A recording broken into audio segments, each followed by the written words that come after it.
తెలిసి ఆ తప్పు చేయకు, సిలువేయకాయనను. మళ్ళీ మీకు వినబడుతుందా స్వరం వెనుక వరకు? అయ్యో, అర్థమవుతుందా? సరే, మధ్యలో చివరి వాళ్ళే చేతులు ఎత్తుతున్నా, వినబడుతుందా? ఈ మధ్యలో మరి కొంచెం క్లారిటీ తక్కువ ఉందని చెప్పినారు, అందుకే ఇంకెక్కువ ప్రయత్నం చేస్తున్నాం. సరే, చేతులు దించండి. ధర్మశాస్త్రం అనుకుంటా ఇంత సూక్ష్మంగా ఆలోచించి, ధ్యానించి, తీర్మానం తీసుకొని, చూడు, ఈ డబ్బు రక్త క్రయధనం, గలపెట్లేయొద్దు అని పొలం కొన్నరట పరదేశులను పాతి పెట్టడానికి. ఇంత ధర్మశాస్త్రం తెలిసి యేసు ప్రభుని సిలువేసినారు. మరి నువ్వు అంత దేవుడు తెలిసి ఆయనను సిలువేస్తున్నావేమో. నీ ఇష్టం, నీ సొంతం, నీ గర్వం, అహం అంటారు కదా. చెప్పింది రెఫరెన్సే, బైబిల్లో ఉంది రెఫరెన్స్ని తెలుసు. కోపమా నా మీద, పగన పోట్లాడతావా? మరి రాళ్ళు పెట్టుకొట్టు, హెల్మెట్ పెట్టుకొని నిల్చుంటా. అయితే ఏంటి నీ స్థితి? ఎక్కడున్నావు? వాక్యం వింటే నీకు భయం కావడం లేదా? నీ ఆత్మను రక్షించే జీవవాక్యం సాత్వికంతో ఒప్పుకోమని కదా దేవుడు. 3 వారాలు వరుసగా ప్రతి ఆదివారం దేవునికి అని చెప్పినాక, పోయిన ఆదివారం వచ్చిన వాళ్ళు ఇప్పుడు కనబడలేదు చాలామంది. అంటే జంకు లేదు, చీమ పుట్టినట్లేదు.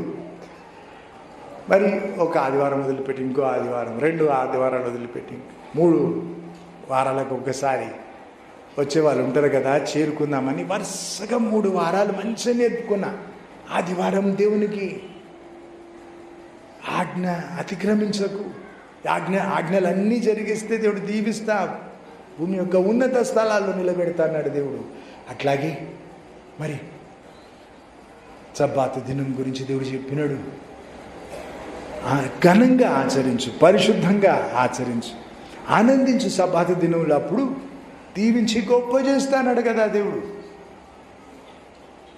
మళ్ళీ గుర్తు చేసిన మళ్ళీ ఎప్పటిలాగే ఆదివారం వాళ్ళకి ఇష్టం ఉన్నట్టు చేస్తారట.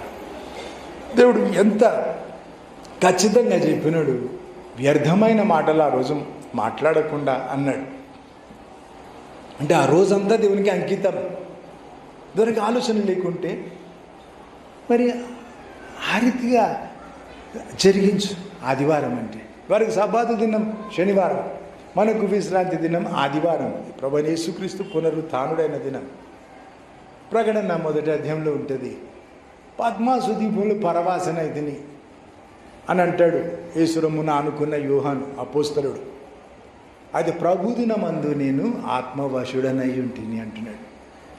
అంత కఠినమైన క్రూరమైన దాసత్వంలో ఆయనకు ప్రభుదినం గుర్తుంది.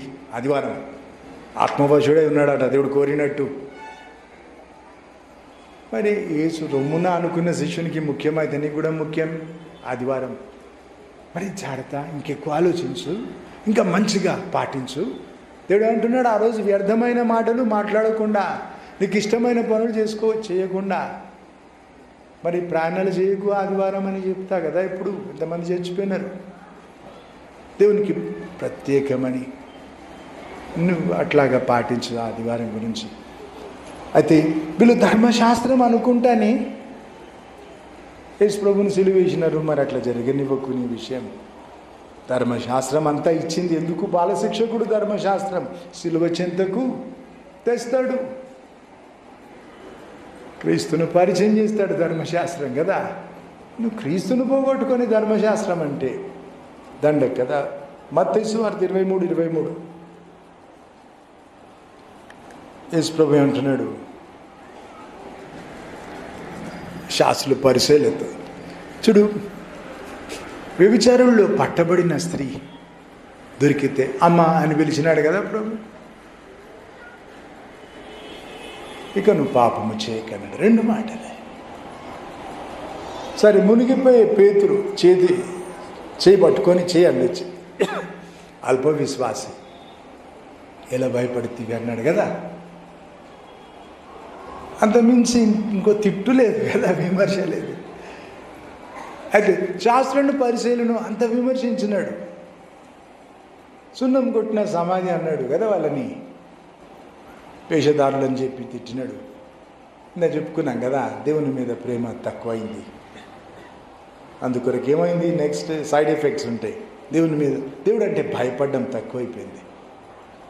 దేవుని కొరకు మొక్కడం మానేసినారు, దేవుని దయ కూరడం మానేసినారు. చచ్చిపోయినాడంటే అయిపోయింది. వాడు తినడు, తాగడు, తల దూకోడు కదా. ఆత్మీయంగా చచ్చిన స్థితి.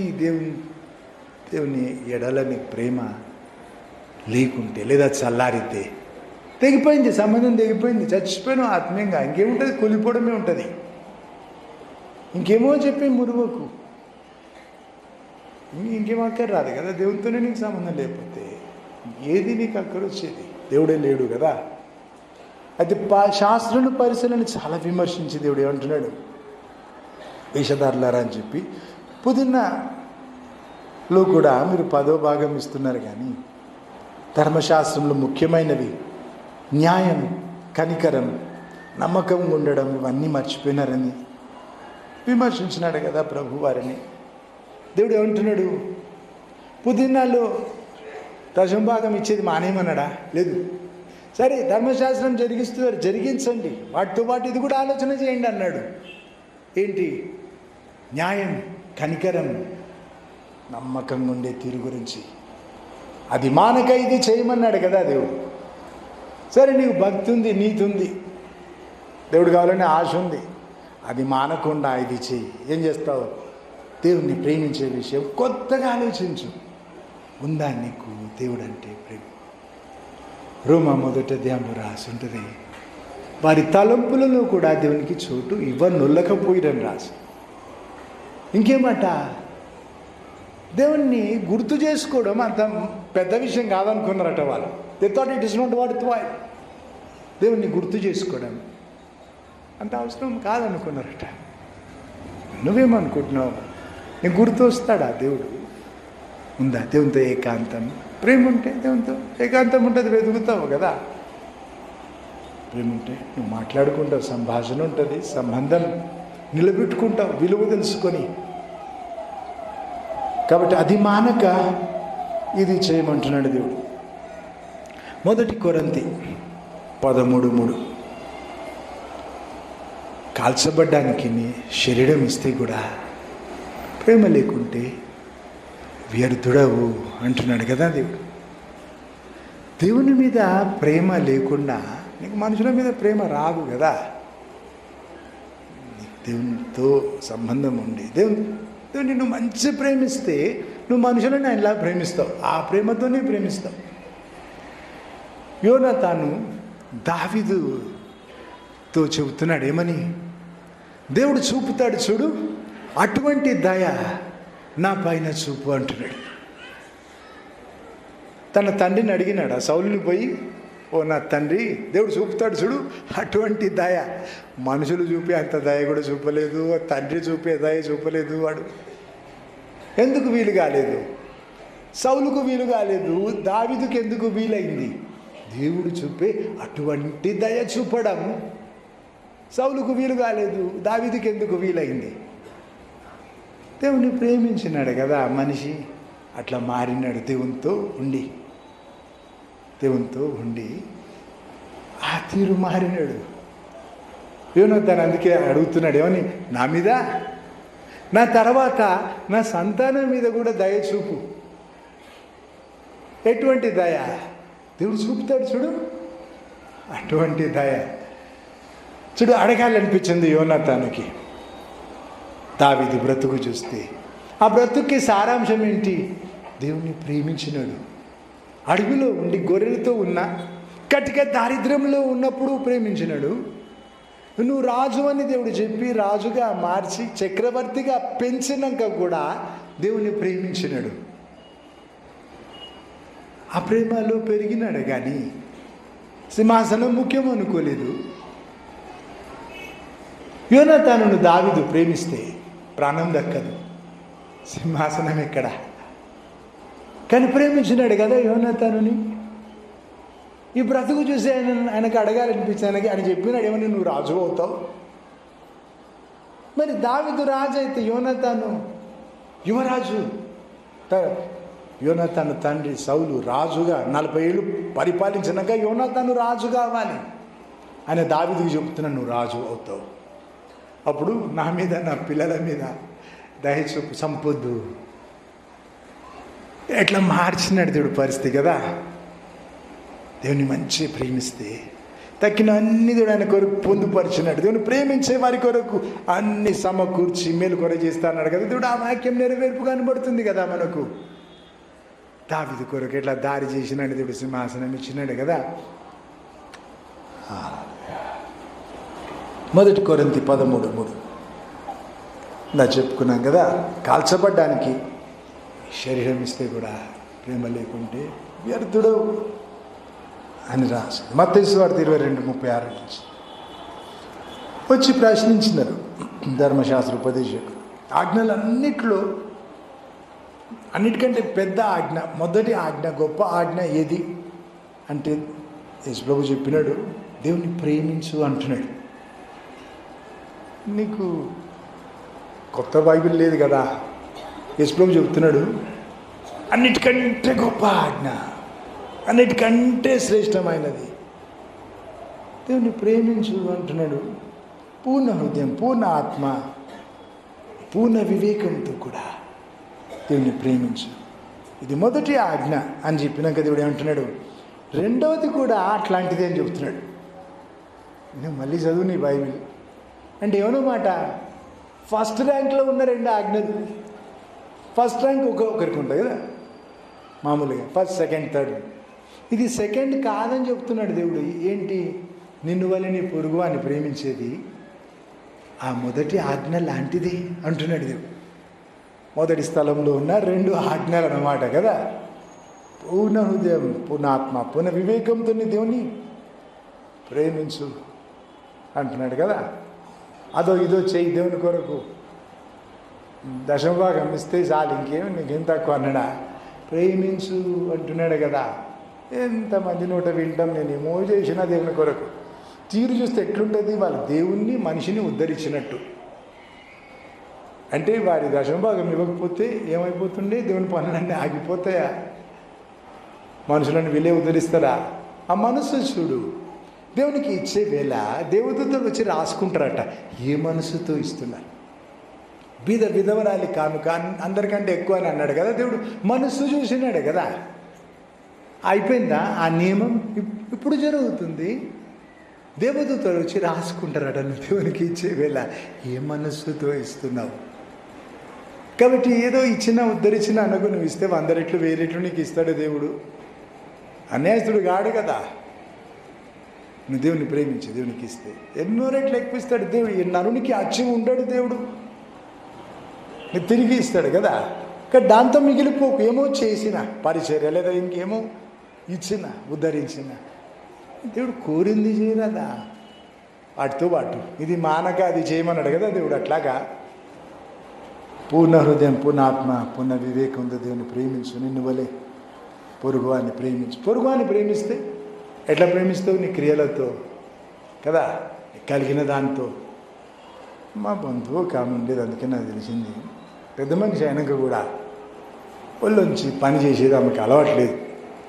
మధ్యరాత్రి 4 ఎవరో బంధువులు దూర స్థలం నుంచి వచ్చినారు, ఊరు నుంచి. మాట చూస్తే తేనెలు ఒలుకుతాయి. డ్రమ్ పెట్టాలనిపిస్తుంది, డ్రమ్ నిండిపోతుంది తేనెలు.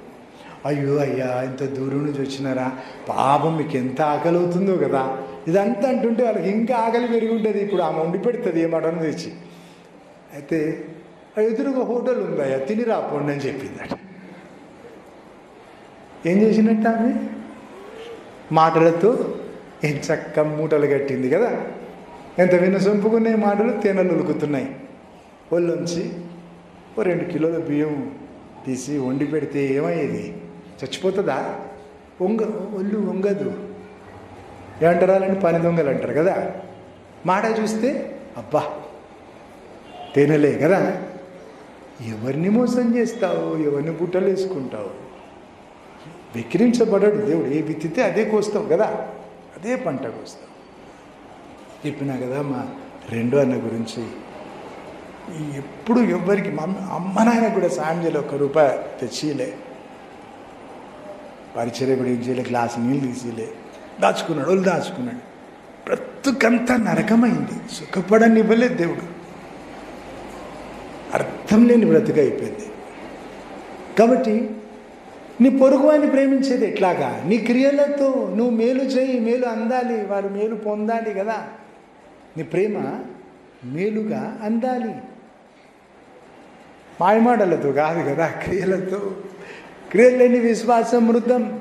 అట్లా నీ క్రియలు లేకుంటే ప్రేమ చచ్చినట్టే కదా. కాబట్టి క్రియలతో ప్రేమించు, మేలు చేయి, మేలు అందాలి. అపొస్తలుల కార్యాలు 26:5.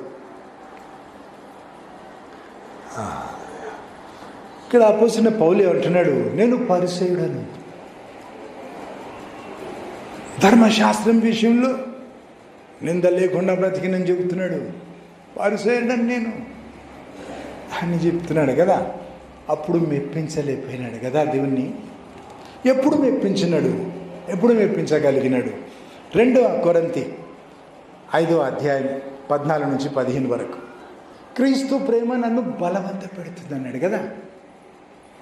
దేవుని ప్రేమించి చేస్తున్నాడు. ఏం చేసినా అన్ని శ్రమలకు ఒప్పుకుంటున్నాడు. అందుకే అన్ని ప్రాణాపాయాలు ఒప్పుకుంటున్నాడు.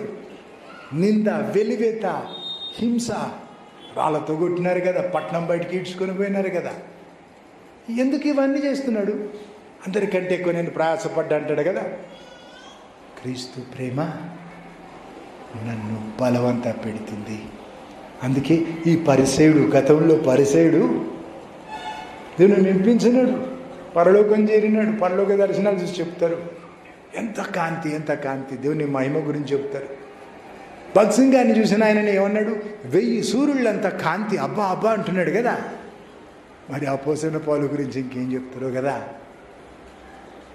అయితే పరిసయ్యుడు, మరి శాస్త్ర నీతి కంటే పరిసయ్యుల నీతి కంటే నీ నీతి ఎక్కువ అయితే పరలోకం పోతావు అని దేవుడు అన్నాడు. ఈ పరిసయ్యుడు ఎట్లా మారినాడు? ఈ పరిసయ్యులలో కొత్తదనం ఏంటి అంటే దేవుని ప్రేమించడం మొదలుపెట్టినాడు. క్రీస్తు ప్రేమ నన్ను బలవంత పెడుతుంది. అది ఇంధనంగా మారింది. ఇలా చెప్పుకున్నాం. దేవుడు ఏం చేసినా ప్రేమకు చేస్తాడు. విశ్వాన్ని వెనకకి తిప్పినాడు. ఆ మనిషిని ప్రేమించి ఎవరినో ఒప్పించాలని కాదు కదా. పెద్ద ఒక్కొక్కరు మాట్లాడుతుంటే టప్పని అట్లా జరిగింది. దన్మని వాళ్ళు వచ్చేసినారు. దన్ను ఎవరన్నారు? వాళ్ళే అంటున్నారు. అయితే ఈ ఒట్టి కొంచెం పెద్ద విషయం చెప్తేనే ఇంత దన్ను అన్నీ ఉండాలి కదా. మరి విశ్వం వెనకకు తిప్పితే దన్ను అని పోయింది వెనకకి, చెప్పలేదు కదా. దేవుడు ఎవరినో మెప్పించడానికి చేయలేదు, తన ప్రేమకు చేసినాడు. ప్రేమ ఇంధనం కదా దేవునికి. దేవుడు ఏం చేసినా ప్రేమ. మరి ఆ తీరు మారినాడు చూడు ఈ మనిషి. క్రీస్తు ప్రేమ నన్ను బలవంత పెడుతుంది అంటాడు. ఆగలేదు, తల ఇచ్చే వరకు కూడా ఆగలేదు. ఇంతెందుకు, తల కొట్టడానికి వాడు గొడ్డలు లేపుతుంటే వాడి ఉద్యోగం అది రాజు పెట్టుకున్నాడు. ఇంట్లో స్నానం చేసుకొని పరిమళాలన్నీ కొట్టుకొని పౌడర్ పెట్టుకొని వాడు ఏం చేయాలి? టిఫిన్ పట్టుకొని వచ్చి తలకాయలు నరకాలి. అది వాడు ఉద్యోగం. రాటు తేలిపోయి ఉంటాడు కదా. చాలామందిని చూసుంటాడు. చంపొద్దు అని ఏడిచే వాళ్ళని చూసుంటాడు. నన్ను, నా తప్పు లేదు, నన్ను వదిలిపెట్టండి, దయచూపు అని చెప్పి ఇదంతా. అయితే అపొస్తలుడైన పౌలు తలగొట్టేవానికి క్రీస్తుని అందించినాడు. చరిత్ర చెప్తుంది. దీనికి రెఫరెన్స్ అడగకు, చరిత్రలో ఉంది, నువ్వు వెతుక్కు. అయితే వాడు అన్నాడట, ఈ మనిషిని నేను చంపనని గొడవలు వదిలిపెట్టి వెళ్ళిపోయాడట. వాళ్ళు వెతికి వెతికి ఇంకొక అన్నని తెచ్చి అప్పుడు తల కొట్టించినారు. క్రీస్తు ప్రేమ నన్ను బలవంత పెడుతుంది అంటే ఈ బలవంతం చూడు, చస్తాడు. ఇంకెందుకు ఆయనకి? విశ్వాసం కాపాడుకుంటూనే అన్నాడు. చాలదా? చూడు, ఆ ఒక్క మనిషి నశించొద్దని చెప్పి నరుకుతాడు కదా. కాసేపు అయితే ఏమంటున్నాడు? అయ్యా నీ పని నువ్వు చేసుకో, పర్లేదు, బాధపడకు, నా పని నేను చేసుకుంటా అంటున్నాడు కదా. హల్లెలూయా. తలగొట్టేవానికి దేవుని అందించినాడు కదా. అయితే ఇది ఏం చెప్తున్నాడు? ఆ తీరు గురించి ఇద్దరు చెప్పుకున్నాం. హైదరాబాద్లో అంటారు అదా అంటారు. అంటే అంత కలిపి టోటల్ ప్రొఫైల్, వాళ్ళ మాట, నడక, చూపు, తీరు అంతా కలిపి టోటల్ అదా అంట. కాబట్టి ఈ మనిషి తీరు ఎట్లుంది? క్రీస్తు ప్రేమ నన్ను బలవంత పెడుతుంది అంటున్నాడు కదా. అందుకే గతంలో పరిసేయుడును అని చెప్పినాడు. ఆ పరిసేయుడు ప్రేమ, దేవుని ప్రేమించడం నేర్చుకున్నాడు. అది తేడా. పాత పరిసేయునికి వడపోసిన పౌలుకి ఎంత తేడా అయింది కదా. 2 కొరింథీ 6:1. 1 గంట దాటి 20 నిమిషాలు అయిపోతుంది. నేనేం ముగించడం లేదు, మీకు మాట ఇవ్వలేదు ఈరోజు. పోయిన వారంలో కష్టమైంది కదా, మధ్యలో ఆపాల్సి వచ్చింది. ఎందుకు వచ్చిన మాటలు? ఆపినప్పుడు ఆపుతా, నీ ఇష్టం. ఎవరు కూర్చోమన్నారు? అసలు ఎవరు రమ్మన్నారు? నువ్వు వెళ్తే ఎవరు ఆపుతారు? నేను వింటా, దేవుని వాక్కు వినగూరు వచ్చిన, నేను నేర్చుకుంటా, నా బ్రతుకు మార్చుకుంటా అని అంటున్నావు అని నేను అనుకుంటున్నాను. మరి ఏం చేద్దాం? ఇక్కడికి వచ్చి కూర్చుంటే నేను అట్లా అనుకుంటా. గలత్ ఫైమి హోగే అంటారు కదా, ఏదో మా మిస్అండర్స్టాండింగ్, అపార్థం చేసుకున్నాను. నేనేమన్నా లేదు, నువ్వు వచ్చినావు కూర్చున్నావు అంటే నేర్చుకోవడానికి అనుకుంటున్నాను. బైబిల్లో రెఫరెన్స్ ఇచ్చి బైబిల్ మాటలు చెప్తాను. నీకు నచ్చకుంటే నాకు అవసరమే లేదు. బాంకే బ్రదర్ని జర్మనీలో ఒక పెద్ద ఫంక్షన్లో పిలిచినారు. లోకమంతా పేరు కదా. ఈరోజు అన్న కొరకు ప్రార్థన కూడా చేద్దాం. అయితే ఒక ఆయన దేవుని సేవకుడు ఆయన పక్కకు పిలిచి, ఆఫ్రికాలో పోతే బాగా స్టేజ్ మీద ఎగిరి నువ్వు అరిచి కొట్టి చెప్తావు కదా, ఇక్కడ అట్లా అవసరం లేదు, అంత క్రైస్తవులు అని చెప్పిండట. జాగ్రత్త, తీయగా మాట్లాడాలి, మెప్పించే మాటలే. చీమ కుట్టినట్టు అనిపించదు ఎవరికి అని చెప్తే ఆయన చెప్పినాడట, mister I'm an evangelist not a diplomat అని చెప్పినాడట. గొంతు కూడా బొంగురు ఉంటుంది, లా ఉంటుంది. ఏమన్నాడట, మెప్పించేది నా పనే కాదు, నేను దేవునికి రాయబారి నేను చెప్పినాడు. నేను సువార్తికుని, దేవుడు చెప్పమన్నది చెప్తా, అంతే కదా. ఎప్పుడైనా ఇక్కడ వచ్చే వారం రారేమో అని చింత లేదు. మీ దశమ భాగాలు ఆశపడి సంచి చేసుకొని మీ ఇంటికి వచ్చిన తీరులు ఎప్పుడు లేవు. దేవుడు నాకు ఆధారం. దేవుని వాక్కుతో మొదలైంది సంఘం, 25 ఏళ్ళు అయిపోయింది. సరే, దేవుని ఆత్మ నడిపింపే ఈ చోట మారదు. నీ కాపరిని మరి నేర్పుకుంటా. మరి ఆత్మలను కాయువాడు కాపరి అని రాసింది. ఈ పని దుఃఖంతో చేస్తే నీకు మేలు ఉండదని రాసింది. ఆత్మలను కాయువాడు కాపరి. కాబట్టి దుఃఖంతో చేస్తే నీకు మేలు ఉండకపోతే ఏమవుతుంది? నష్టమవుతుంది. నీ కాపాడుతూ నువ్వు పెనుగులాడుకుంటా, పోట్లాడుకుంటా, తప్పు బట్టి నన్నే తిట్టినావు, మా ఇంటనే పడతావు అనే ఆపి ఆలోచించు. ఈ తీరు పోట్లాడలతో మిగిలిపోయే కంటే నువ్వు ఆత్మీయంగా మంచిగా వరిదిల్లే చోటికి వెళ్ళు. ఇంతకంటే మంచిగా ఆత్మీయ ఆహారం అందితే వెళ్ళు, వరిదిల్లు కదా.